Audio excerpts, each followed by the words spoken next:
Hello students, welcome back in science class. If you are new on my channel, so first of all, please subscribe my channel. Okay, today we are going to start a new chapter that is very important chapter. The name of chapter is respiration in organisms. Okay, students, you all know that all living organisms require energy to perform different biological activities. This energy is obtained from the food that is consumed by an organism. Okay, so how can we define respiration? Let's see.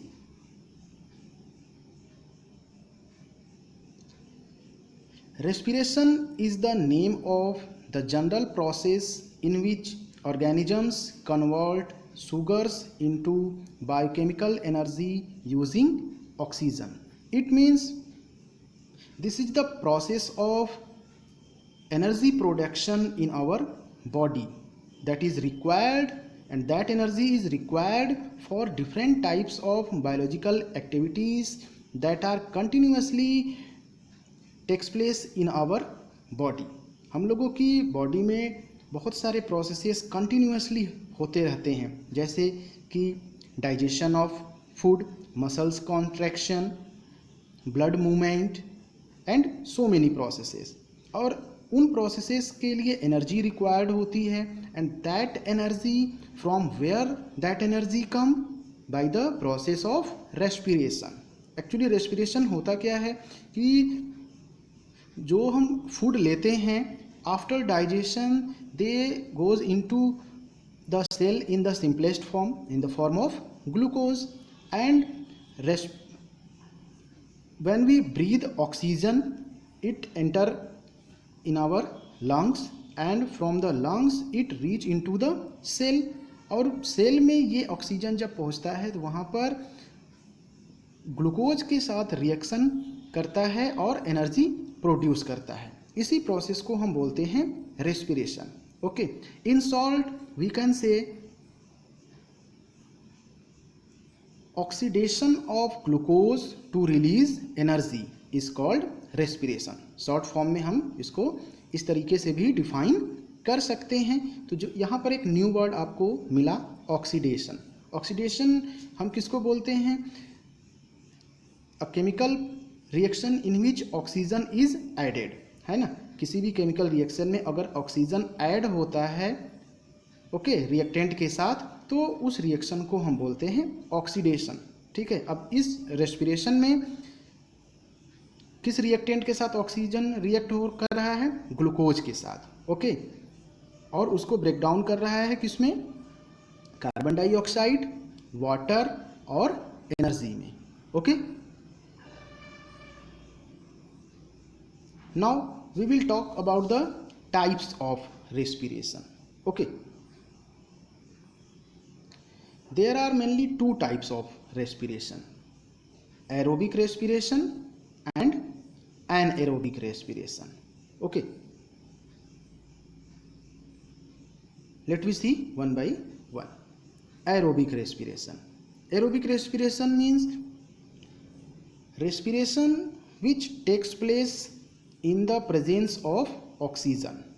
ठीक है, ऐसा respiration जो oxygen के presence में होता है उसे हम बोलते हैं aerobic respiration. And what is the feature of this type of respiration? In aerobic respiration glucose is completely break down into carbon dioxide, water and energy. Okay, so इसका केमिकल इक्वेशन क्या हो जाएगा? आप लिख कर सेंड करिएगा. Okay, glucose plus oxygen. ठीक है, रिएक्टेंट की साइड क्या होगा? Glucose plus oxygen. ओके, और बीच में ये एरो बनेगा, और एरो के राइट साइड में हम क्या लिखेंगे? प्रोडक्ट लिखेंगे. प्रोडक्ट के क्या बनेगा? कार्बन डाइऑक्साइड, वाटर और energy. Okay, next one is anaerobic respiration. How can we define it? Respiration which takes place in the absence of respiration. In the absence of oxygen, sorry, okay. ऐसा respiration जो oxygen के absence में होता है उसे हम बोलते हैं anaerobic respiration. In this type of respiration glucose is incompletely break down into first alcohol, carbon dioxide and energy. ठीक है, एनएरोबिक रेस्पिरेशन के डिफरेंट टाइप्स होते हैं। ठीक है, तो एक तो बात पक्की है कि ग्लूकोज इनकम्प्लीटली ब्रेक डाउन होगा। ठीक है, फर्स्ट टाइप में किस में ब्रेक डाउन होगा? अल्कोहल, कार्बन डाइऑक्साइड और एनर्जी में। And another lactic acid and energy. Okay, तो फर्स्ट वन है जिसमें कि glucose, alcohol, carbon dioxide and energy में ब्रेक डाउन होता है। This type of anaerobic respiration takes place in yeast, bacteria and in plants. Okay, and this type of respiration, anaerobic respiration, in which product is alcohol, carbon dioxide and energy, it is called fermentation, and this process is used in alcohol production in beverage industry. Okay, second one is glucose is incompletely break down in lactic acid and energy. This type of anaerobic respiration takes place in our muscles. Okay, अब अगर हमारे muscles में anaerobic respiration होता है, और ये कब होता है एनारोबिक रेस्पिरेशन? जब प्रॉपर ऑक्सीजन हमें नहीं मिल पाता है।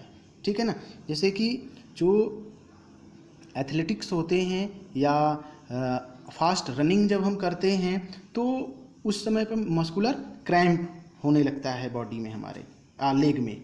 ठीक है, तो उस समय होता क्या है एक्चुअली, जो जब हम फास्ट रनिंग करते हैं तो जितना अमाउंट में हमें ऑक्सीजन चाहिए, ऑक्सीजन डिमांड जो है वो उस समय बढ़ जाती है। ठीक है ना, तो उस प्रॉपर अमाउंट में जब ऑक्सीजन नहीं मिल पाता है तो सेल्स में लैक्टिक एसिड का फॉर्मेशन होने लगता है, और ये लैक्टिक एसिड क्या काज करता है? मसल्स को ये जो है लॉन्ग टाइम तक कंटिन्यू वर्क नहीं करने देता, नहीं कर पाता है, और मसल्स जो है फैटिग हो जाती है, मसल्स थक जाती है। ठीक है ना, और इस कंडीशन को हम बोलते हैं muscular cramp. Okay, flow chart of types of respiration. See this types of respiration based on the use of oxygen.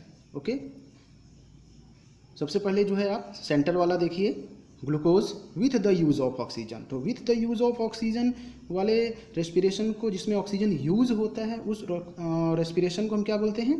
Aerobic respiration बोलते हैं। And in aerobic respiration glucose is completely break down into carbon dioxide plus water plus energy. Okay, and left side इसके देखिए, without the use of oxygen anaerobic respiration, है ना। In plant, yeast and bacteria the product is alcohol plus carbon dioxide plus energy. Right side में एकदम बिल्कुल last में देखिए, in the absence of oxygen anaerobic respiration इसको हम बोलेंगे, और ये मसल सेल्स में हमारे हो रहा है। प्रोडक्ट क्या बनेगा? Lactic acid and energy. Okay, so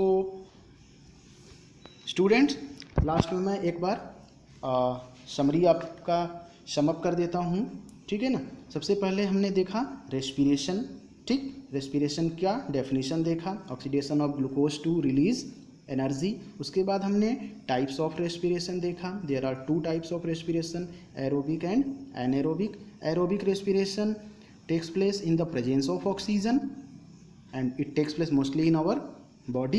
Okay, and another is anaerobic respiration. Anaerobic respiration takes place in the absence of oxygen, and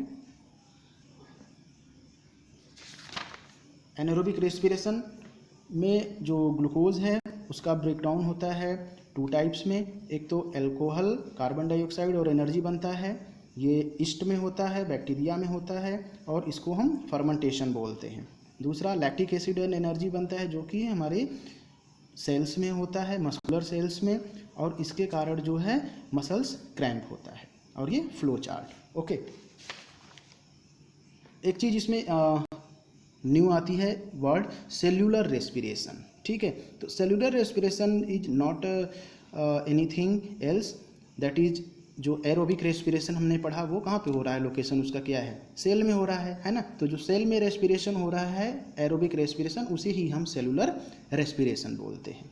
okay, अब आप क्या करेंगे, एरोबिक रेस्पिरेशन और एनएरोबिक रेस्पिरेशन में डिफरेंस एटलीस्ट